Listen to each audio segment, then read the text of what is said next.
नागिन जी, क्या लगता है, क्या राजनीतिक दलों की ये मजबूरी है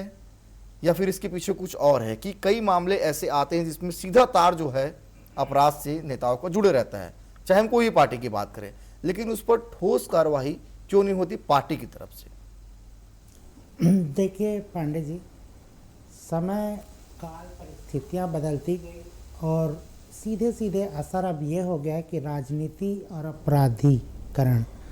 ये दोनों आपस में एक चोली दामन का साथ जैसा हो गया, या यूँ कह लीजिए कि राजनीति और अपराध जो है ना वो एक सिक्के के दो पहलू से बनते चले जा रहे हैं। पहले राजनीति में जो लोग आते थे वो समाज के एक हीरो होते थे, उनके अंदर कुछ ऐसा होता था कि वो समाज के नेतृत्व के लिए माने जाते थे, लोग उनको आदर्श की तरह लेते थे, उनके काम काज को, उनके चरित्र को, उनके व्यक्तित्व को। लेकिन अब इसके मायने बदल गए हैं। राजनीति करनी है तो आपको बहुत मजबूत होना पड़ेगा, आपको कुछ बोलना अच्छा नहीं लगता, लेकिन आजकल बाहुबली होना राजनीति में एक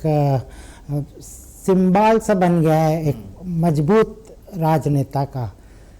अब वो सीधे शब्दों में कहें तो हर राजनेता ऐसा नहीं करता, लेकिन कहीं ना कहीं अगर वो अपरोक्ष रूप से अपने कार्यकर्ताओं को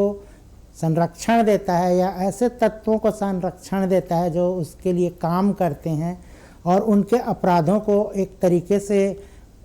इस नेता का वरद हस्त है, तो वो भी अपराध की ही श्रेणी में आता है। सीधे सीधे वो नहीं दिखाई देते, लेकिन कहीं ना कहीं वो इन्वॉल्व तो माने ही जा सकते हैं। अब अपराध और राजनीति में डिफाइन करना भी बड़ा मुश्किल हो जाता है कि किसको आप अपराध की श्रेणी में लेते हैं और किस चीज़ को आप सामान्य राजनीति का हिस्सा मान सकते हैं।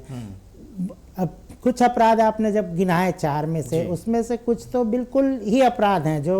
आप कह सकते हैं दुराचार की श्रेणी में, गबन की श्रेणी में, ये सब आते हैं। लेकिन कहीं कहीं कोई अपराध ऐसा होता है कि कोई व्यक्ति है वो शिकायत लेके आया है, उसका काम नहीं हो रहा है और माननी जो है वो इतने तैस में आ गए कि उन्होंने अपना आपा खो दिया, तो अब उसको क्या कहेंगे?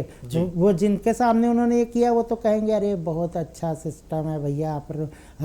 नेता अच्छा कर गए, क्योंकि ये अधिकारी तो कुछ सुनते ही नहीं, भ्रष्टाचार में लिप्त हैं, काम करते नहीं, तो वो उस दृष्टिकोण में तो आप उनको हीरो ही समझ लीजिए।